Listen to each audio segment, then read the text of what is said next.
বলেছে 0.04 ভাগ 4 হলো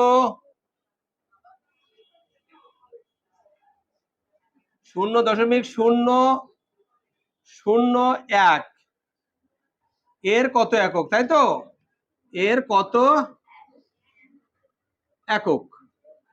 তো তোমাকে যে কাজটা করতে হবে, এখানে যেটা আছে আর এই একক যেটা আছে এটা ফার্স্টে তুলনা করতে হবে যে এখানে কয়টা অঙ্ক আছে, এখানে কয়টা অঙ্ক আছে। এখানে কয়টা অঙ্ক আছে? 3টা। এখানে কয়টা? 2টা। এই দুটাকে একটা শূন্য দিয়ে এখানে 3টা অঙ্ক বানাতে হবে। দশমিকের পরে এইদিকে যতগুলো শূন্য দাও মানের কোনো পরিবর্তন হয় না, আমি ইচ্ছা মতো শূন্য ব্যবহার করতে পারি, তাই তো? এখন 3টে অঙ্ক আছে, এখন 3টে অঙ্ক আছে। এখন এই সংখ্যাটা এর ভিতরে কতবার আছে সেটা বের করার জন্য এটাকে এটাতে ভাগ করতে হয়। তো ভাগ করার সহজ পদ্ধতি হচ্ছে, দেখো এই এই এই যখন এইরকম একক দিয়ে ভাগ করা হয় তখন জাস্ট দশমিক উঠলে যে সংখ্যাটি পাওয়া যায় সেই সংখ্যাটি পাওয়া যাবে। কারণ 0.040 ভাগ 0.001 যখন দশমিক মুক্ত করা হয় তখন এর নিচে 1000 আসে, ভাগ 1-এর নিচেও 1000 আসে। যখন গুণ দিয়ে উল্টায় দেওয়া হয় তখন কি হয়, এই 1000 উপরে চলে যায়, নিচে 1 চলে আসে, কাটাকাটি হয়ে যায়, 40কে 1 দিয়ে ভাগ করলে 40 হয়। তাহলে এই একক বের করার জন্য জাস্ট অঙ্কগুলো যদি সমান করা হয় তারপরে দশমিক উঠালে কত পাওয়া যাবে? 40। আর এই যে ভাগ 4 এর সাথেও কিন্তু ভাগ 4 আসবে, তার মানে কত একক হবে বলতো? ইকুয়াল টু 10 একক। বুঝছো কিনা? এইভাবে কিন্তু আমরা সহজে বের করতে পারি। তো দশমিকের জায়গায় ভাগের জায়গায় যদি গুণ থাকে একই নিয়মে, শুধু ভাগের জায়গায় গুণ থাকলে ওই সময় গুণ করতে হবে, বাকিটা সব ঠিক আছে। বুঝছো? 18 দাগে দেখো এইভাবে এখানে বলেছে 0.05 ভাগ 0.125, এইটা সমান 5 ভাগ 125 গুণ ক, তাই তো? গুণ হচ্ছে ক, ক এর মান কত, এর ক এর মান কত, এটা বের করতে হবে। তো আমি এর আগে বলেছিলাম যে যদি ভাজকে শুধুমাত্র দশমিক থাকে তো ভাজকে দশমিক মুক্ত করার জন্য যত দিয়ে গুণ করা যায় কর মান তত হতো, কিন্তু এখানে সমস্যা দুটোতেই দশমিক আছে এবং এখানে দুটোতেই দশমিক মুক্ত আছে, তাই না? যদি একটাতে দশমিক থাকতো তাহলে কি করতাম, ওইটাকে দশমিক মুক্ত করতে যা দ্বারা গুণ করা তাই দিয়ে গুণ করলে হয়ে যেত, কিন্তু এখানে দুটোকেই দশমিক আছে এবং কর মানটা বের করতে হবে। তো আমি দেখো এই যে ভাগটা কি, এটাকে আমরা এইভাবে লিখতে পারি কিনা,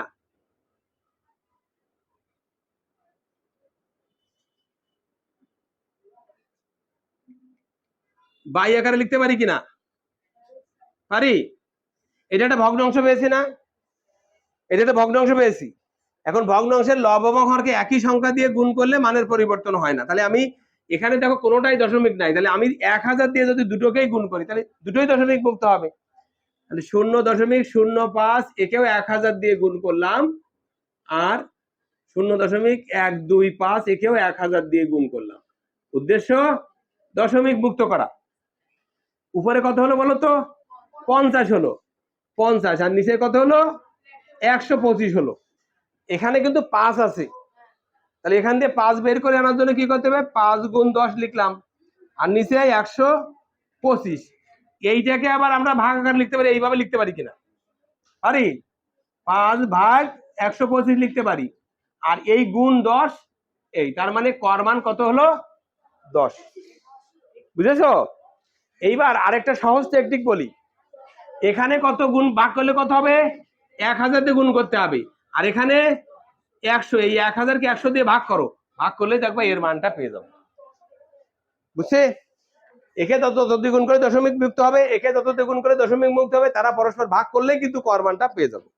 আর এইটা আমার প্রসেস, এইভাবে কিন্তু আমি বুঝে আসতে পারবো যে কত দ্বিগুণ করতে হবে। বুঝছো? ওকে।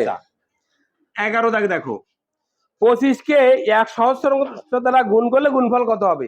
আগে 1 সহস্রাংশ সমান কত সেটা জানো? 25 কে বলেছে 1 সহস্রাংশ, এই দশমাংশ, সরি দশমাংশ, শতাংশ, সহস্রাংশ, এইটা কি 1 সহস্রাংশ না? দশমাংশ, শতাংশ, সহস্রাংশ। বুঝেছো? তাহলে 25 কে এবার তো সহজ হয়ে গেছে, ঠিক কিনা? এবার কত হবে? মনে করো 25 কে 1 দিয়ে গুণ করেছো, তাহলে 25 হয়েছে।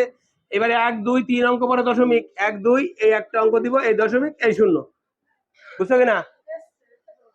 দশমিকের গুণের সময় মনে করবো দশমিক নাই, অ্যাজ ইউজুয়াল গুণটা করব, করার পরে দশমিক সংখ্যা গুণে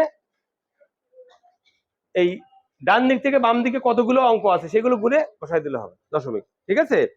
তাহলে উত্তর কত হবে বলো তো? 0.025। 19 নাম্বার।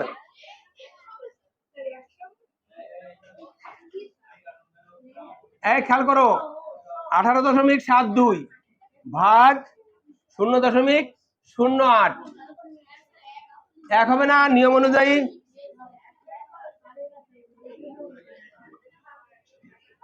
গুণ কত? তো এই ক্ষেত্রে যে কাজটা আমি বলেছিলাম যে এখানে দশমিক মুক্ত করে কত দিয়ে গুণ করা লেগেছে, এখানে কত 100 ভাগ 100 কত হয়? 1 হয়। আর যদি ওই নিয়ম অনুযায়ী বুঝতে চাই তাহলে কি করতে হবে? দেখো, এই 18.72 বাই 0.08 এটাকে আমি লব এবং হরকে 100 দিয়ে গুণ করতে পারি, তাই দশমিক মুক্ত হবে।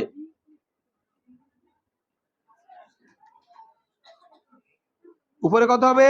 1872 বাই কত হবে? 8 হবে। তাহলে এখানে দেখো এইটা এর সঙ্গে কত গুণ আছে? তাহলে 1 গুণ আছে, উত্তর হবে 1। বুঝেছো? শূন্য হবে কি? শূন্য হওয়ার সুযোগ আছে না? শূন্য হলে টোটালটা শূন্য হয়ে যাবে, এটা 1 দিয়ে গুণ করলে একই মান থাকবে, ঠিক আছে? তার মানে এখানেও 100, এখানেও 100, পরস্পর ভাগ করলে কত হবে? একই হবে। 7.2 এর কত দাগ ডানে 7.29 অবস্থিত? একটা সংখ্যা রেখা 1 2 3 4 5 6 7 8 9 এই 10। মনে করো এখানে 7.2 আছে, তাই তো? আচ্ছা, এর প্রতিটা ঘরের মান কত বলেছে? 0.01। তাহলে এইটা যদি 7.2 থাকে, এইটার মান কত বলো তো? 7.21। এইভাবে যেতে যেতে যেতে যেতে 7.29 মানটা কোথায়? এখানে কিনা?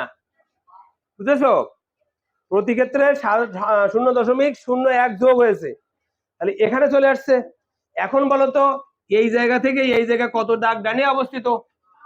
1 2 3 4 5 6 7 8 9 দাগ, উত্তর 9 দাগ। 9 দাগ ডানে অবস্থিত। এই কাজটাই আমরা সহজে করতে পারি কিভাবে? 7.29, এখান দিয়ে আমি 7.0 বিয়োগ করব। বিয়োগ করলে কত? 0.09। এই 0.09 0.01 কত একক? তাহলে 9 হবে। বুঝেছো কথাটা? তাহলে 0.09 হলো 0.01 এর 9 একক। তার মানে আমি 9 একক ডানে যাওয়ার পরে আমি 0.29টা পাবো।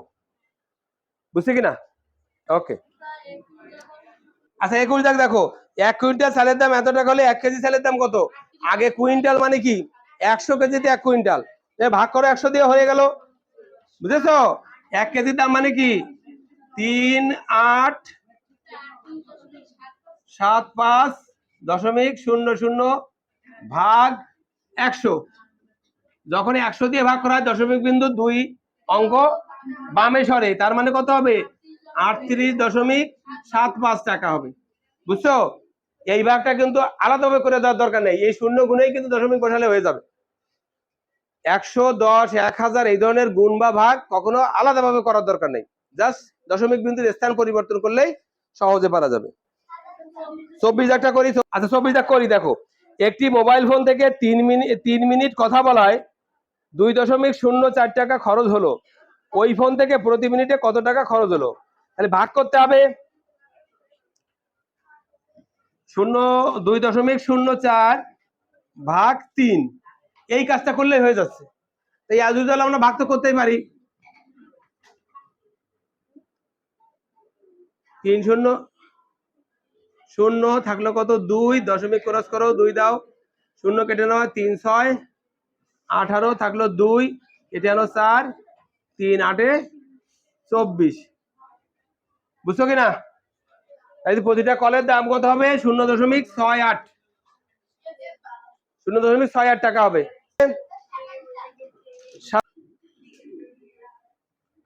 0.0000625 একে ভাগ, এতে কত দিয়ে ভাগ করলে, মনে করো কত সংখ্যাটা এই, এতকে কত দিয়ে ভাগ করলে ভাগফল হবে কত?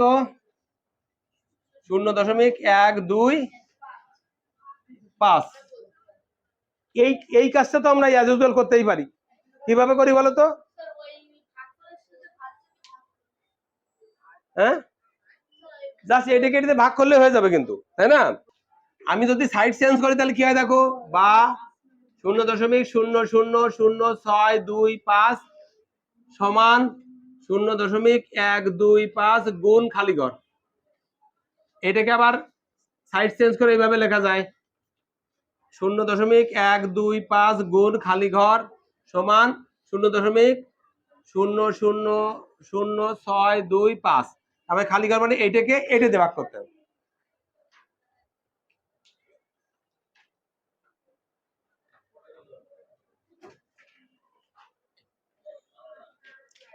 অতএব খালি ঘর সমান 0.0000625 গুণ ভাগ 0.125।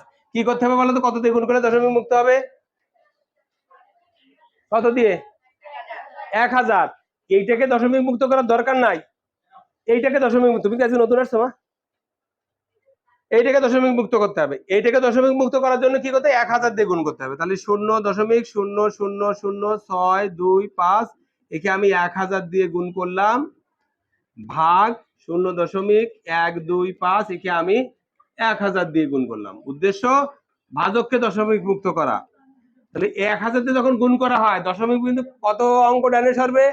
3 অঙ্ক। তার মানে 0.625 আর ভাগ হবে কত? 125, ঠিক কিনা? এখন এই ভাগটাকে করতে হবে আমাকে। 0.625 ভাগ হচ্ছে 125। প্রথমত দশমিকের বামে বামে যে আছে তার ভিতরে যায় কিনা, শূন্যর ভিতরে যায়, না গেলে শূন্য বাদ যায়। এই দশমিক যখন ক্রস করে যাব দশমিক একটা দিব, এবার ফার্স্টে 6 কেটে নামাবো। 6 কেটে নামানোর সাথে কিন্তু 2 কেটে নামাবো না, 6 এর ভিতরে যাবে কিনা দেখবো, যদি না যায় শূন্য বাদ যাবে। বুঝছো? প্রসেস ঠিক রাখবা। এইবার বিয়োগ করলে 6 হলো, এইবার তুমি 2 কেটে নামাও, তাও কি যায়? খালি শূন্য বাদ যায়। এইবার 5 কেটে নামাও, 5 বাদ যাবে। উত্তর হবে কত? 0.005। এই 27 তাক বুঝেছো সবাই? আচ্ছা, 20 থেকে 30 এর মধ্যে আর সমস্যা আছে? 34 থেকে বলেছে 5 অঙ্কের ক্ষুদ্রতম সংখ্যা দ্বারা কোন সংখ্যাকে ভাগ করলে, কোন সংখ্যাকে ভাগ করলে দশমিক বিন্দু কত কত বামে সরবে? এটা তো সহজ। 5 অঙ্কের ক্ষুদ্রতম সংখ্যা কত? 1 এর পরে 4টে শূন্য না, 4 অঙ্ক সরবে। ইজি না? এই বুঝো নাই? 5 অঙ্কের ক্ষুদ্রতম সংখ্যা কত? এইটা না? তাহলে কোন সংখ্যাকে কি বলেছে? 5 অঙ্কের ক্ষুদ্রতম সংখ্যা দ্বারা কোন সংখ্যাকে ভাগ করলে দশমিক বিন্দু কত বামে সরবে? কত বামে? যতগুলো শূন্য তত বামে, 4 অঙ্ক বামে সরবে। 35 দেখ বলো, ভাজক কিরূপ হলে ভাগফল ভাজ্য অপেক্ষা বড় হয়? ভাজক কিরূপ হলে ভাগফল ভাজ্য অপেক্ষা বড় হয়? আমরা সাধারণভাবে বুঝি যে মনে করো 15 ভাগ 5 সমান 3, এই ভাগফলটা সবসময় ভাজ্য থেকে ছোট হয়, তাই না? ভাগফলটা সবসময় ভাজ্য থেকে ছোট হয়, ভাগ করলে কমে যায়। কিন্তু এখানে বলেছে কখন বড় হয়, ভাজ্য কখন, ভাজ্য অপেক্ষা কখন বড় হবে? এর থেকে এটা বড় হবে 1 থেকে ছোট হলে। ভাজক যদি 1 থেকে ছোট হয়, আমরা একটু চিন্তা করি, একটা সহজ বলো তো, 8 কে কত দিয়ে ভাগ করলে 16 হবে? 0.5 বা 1/2, 1/2। কেন হলো? এই 8 গুণ 2/1, তার মানে 16 হলো। তার মানে কখন এটা বড় হয়ে যাচ্ছে বলো? ভাগফল কখন বড় হচ্ছে? যখন ভাজকটা 1-এর থেকে ছোট হচ্ছে। যখন ভাজক 1-এর থেকে ছোট হবে তখন ভাগফল বড় হবে। বুঝেছো? তাহলে উত্তর কি হবে? ভাজক 1-এর থেকে ছোট সংখ্যা হলে। লেখো 35 নম্বরে আছে কি? ভাজক 1 অপেক্ষা ছোট হলে বা প্রকৃত ভগ্নাংশ হলে, বা প্রকৃত ভগ্নাংশ হলে। মনে করো 5 কে আমি 8 দিয়ে ভাগ করব, তাহলে কিভাবে করব? আচ্ছা, প্রথমে কি করবো? শূন্য বাদ যায়, তাই না? গেল। এরপরে কি করি আমরা? এখানে দশমিক দিয়ে একটা শূন্য নিয়ে আসি, তাই না? এই শূন্য কোথায় পেলাম আমি? দশমিকের জন্য শূন্য ওরকম কোনো কথা নাই। দশমিক দিলে শূন্য আসবে এরকম কোথাও লেখা আছে দশমিক দিলে শূন্য আসবে? ওই শূন্যটা ওইটা না। আমরা এই 5 সংখ্যাটা কি আমি 5-এর পরে অনেকগুলো শূন্য দেখতে পারি কিনা? পারি কিনা? এই শূন্যটা কিন্তু এখান দিয়ে নামাইছি, বুঝেছো?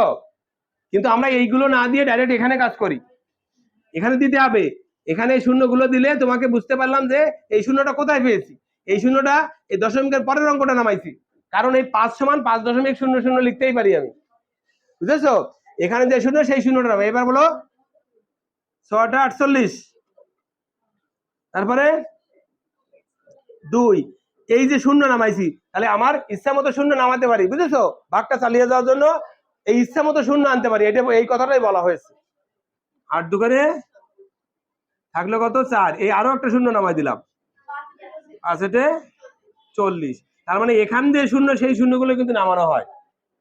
দশমিকের জন্য শূন্য দিয়েছি এটা বলবো না, ঠিক আছে? এখানে যে শূন্য আছে সেই শূন্যগুলোই নামাই দেওয়া হয়। কমপ্লিট। 1 থেকে 60 পর্যন্ত সবগুলো কমপ্লিট হলো। কারো কোনো ঝামেলা আছে আর? 1 থেকে, তাহলে ছোট প্রশ্ন 1 থেকে 60 পর্যন্ত আমাদের কমপ্লিট হয়ে গেল। ওকে, থ্যাংক ইউ।